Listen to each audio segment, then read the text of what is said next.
Assalamualaikum warahmatullahi wabarakatuh.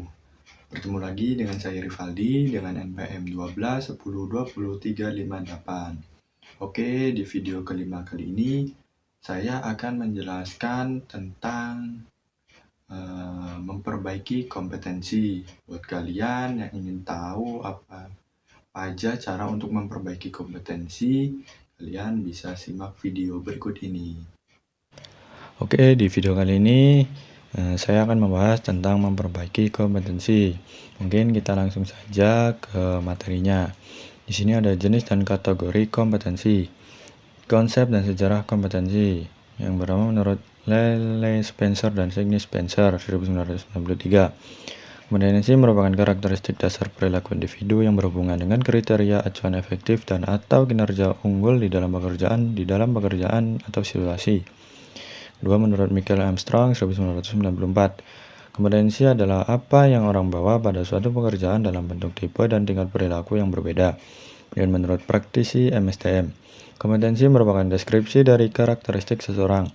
Yang keempat, menurut Margaret Dale 2003, kompetensi merupakan menggambarkan dasar pengetahuan dan standar kinerja yang dipersyaratkan agar berhasil menyelesaikan pekerjaan atau memegang suatu jabatan. Kelima, menurut N.C. Vicky dalam Margaret Dale 2003, kompetensi merupakan kemampuan untuk menjalankan aktivitas dalam pekerjaan.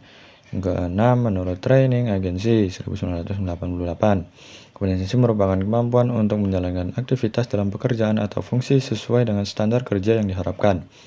Yang ketujuh, menurut Michelin 1993, kompetensi merupakan karakteristik dasar personal yang menjadi faktor penentu sukses tidaknya seseorang dalam mengerjakan suatu pekerjaan atau situasi. Dan yang terakhir, menurut SK Kepala BKN tahun 2003, kompetensi merupakan kemampuan dan karakteristik yang dimiliki seorang pegawai negeri sipil yang berupa pengetahuan, keterampilan, dan sikap perilaku yang diperlukan dalam tugas jabatannya, sehingga PNS tersebut dapat melakukan tugasnya secara profesional, efektif, dan efisien. Kemudian di sini ada beberapa komponen kompetensi. Pertama, motivies.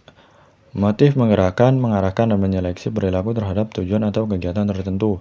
Yang kedua ada self-concept, sikap, nilai, dan citra diri seseorang. Ketiga ada skill, yaitu kemampuan untuk melaksanakan tugas fisik tertentu atau tugas mental tertentu. Yang keempat ada traits, karakteristik fisik, dan respons konsisten terhadap berbagai situasi atau informasi. Dan yang terakhir ada knowledge, pengetahuan atau inform seseorang dalam bidang spesifik tertentu. Kemudian di sini juga ada perlunya kompetensi diperbaiki. Yang pertama kepercayaan diri dan nilai, yang kedua keahlian atau keterampilan, yang ketiga pengalaman, yang keempat karakteristik personal, yang kelima motivasi, yang keenam isu emosional, dan yang ketujuh kapasitas intelektual. Kemudian di sini ada tingkat perbaikan kompetensi. Yang pertama yaitu mudah diperbaiki, yaitu mengembangkan orang lain, efisiensi produksi, kerja tim, keahlian teknis, orientasi pelayanan, dan mengelola kinerja. Yang kedua, agak sulit diperbaiki, yaitu orientasi hasil, kualitas keputusan, pengaruh, penyelesaian konflik, pemikiran, analisis, kecerdasan organisasional. Dan yang ketiga, sulit diperbaiki, yaitu inisiatif, inovasi, integritas dan kejujuran, pengelolaan tekanan kejiwaan, pemikiran konseptualis, dan fleksibilitas. Dan di sini ada perbedaan kompetensi dan konsep lain. Kompetensi merujuk pada pendekatan perilaku. Perilaku tertentu dijadikan parameter untuk mampu melaksanakan pekerjaan secara efektif, berhasil, dan unggul atau superior. Komponen kompetensi terdiri dari dorongan, sifat, citra diri, peran sosial, dan kemampuan menurut Boyatzis 1982. Pemahaman kompetensi. Dalam hal pemahaman kompetensi, perlu dijelaskan pengertian tentang pengetahuan, keterampilan, kemampuan, dan bakat untuk mengetahui sejauh mana perbedaan atau kesamaan dari konsep tersebut menurut Spencer 1993. Pengetahuan seseorang, yaitu pengetahuan yang dimiliki seseorang, bisa dikategorikan ke dalam dua jenis, yaitu pengetahuan yang disadari dan pengetahuan yang tidak dapat disadari menurut Dale 2003. Dan ada keterampilan perilaku, yaitu keterampilan perilaku yang terkait tugas bisa dikuasai melalui latihan dan bantuan orang lain. Kemudian ada keterampilan perilaku. Perilaku merupakan fungsi dari faktor kepribadian individu dan faktor lingkungan. Sikap dibentuk dari kombinasi pengalaman, kondisi sosial atau lingkungan, dan kepribadian. Kemudian ada metode penilaian kompetensi. Alternatif untuk desain kompetensi. Yang pertama, desain studi terbaik atau klasik dengan menggunakan sampel. Yang kedua, desain studi pendek dengan panel ahli. Yang ketiga, ada studi terhadap pemegang jabatan dan pekerjaan di masa depan. Kemudian ada rancangan studi. Rancangan studi terbaik model kompetensi dengan menggunakan sampel yang terdiri dari 6 tahap menurut Spencer dan Spencer. Pertama, menetapkan kriteria kinerja efektif. Yang kedua, mengidentifikasi kriteria sampel. Yang ketiga, mengumpulkan data. Yang keempat, menganalisis data dan pengembangan model kompetensi. Yang kelima, validasi model kompetensi. Dan yang keenam, mempersiapkan penerapan model kompetensi. Kemudian di sini ada tahap untuk merancang studi kompetensi. Yang pertama, harus menetapkan kriteria. Yang kedua, mengidentifikasi kriteria sampel. Yang ketiga, metode pengumpulan data bervariasi. Yang keempat, analisis data dan pengembangan model. Yang kelima, validasi model kompetensi. Dan yang keenam, mempersiapkan penerapan model kompetensi. Kemudian ada tahap mendefinisikan model kompetensi. Yang pertama, menjelaskan kriteria kinerja. Yang kedua, mengidentifikasi orang-orang untuk sampel kriteria. Yang ketiga, mengumpulkan data melalui BEI atau metode lain. Yang keempat, menganalisis data dan mengidentifikasikan kompetensi. Yang kelima, ada mengesahkan model kompetensi. Dan yang keenam, mendesain aplikasi. Dan di sini ada dimensi kompetensi. Beberapa ahli membagi kompetensi dalam klaster atau gugus dan dimensi seperti yang pertama menurut Boyatzis dalam Williams 2002. 1. Kemampuan manajemen dan tindakan. Dimensinya yaitu efisiensi, perencanaan, inisiatif, perhatian pada hal rinci, kontrol diri, dan fleksibilitas. Kedua, kemampuan manajemen orang.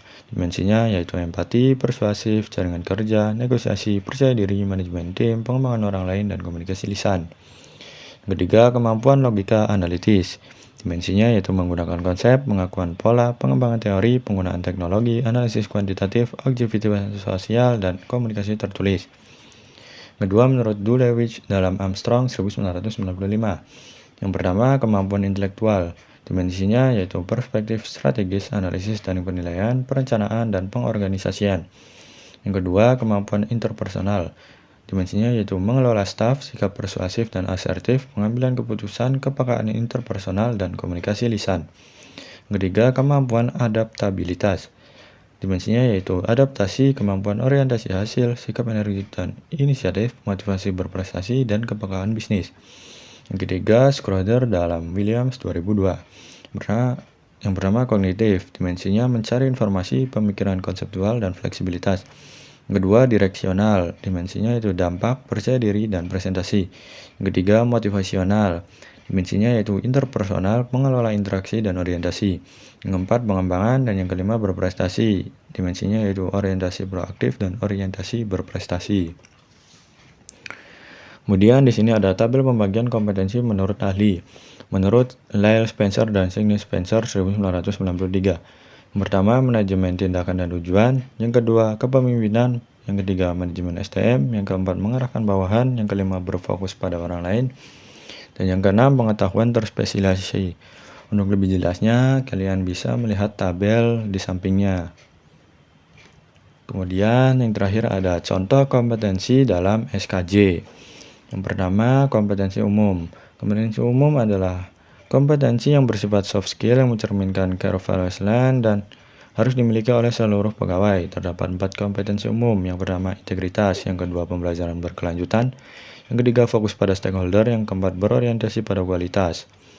Yang kedua, ada kompetensi kepemimpinan. Kompetensi yang harus dimiliki oleh pejabat struktural eselon 1-4 agar mampu memimpin secara efektif. Di bawah terdapat tabel yang bisa kalian baca sendiri. Kemudian yang ketiga, ada kompetensi bidang atau teknis. Kompetensi yang harus dimiliki pegawai berupa pengetahuan, keahlian, dan sikap perilaku untuk melaksanakan tugas sesuai bidangnya. Untuk lebih jelasnya, kalian bisa melihat tabel di sampingnya. Oke, mungkin segitu saja yang dapat saya jelaskan. Semoga videonya bermanfaat. Kurang lebihnya mohon maaf. Wassalamualaikum warahmatullahi wabarakatuh. See you.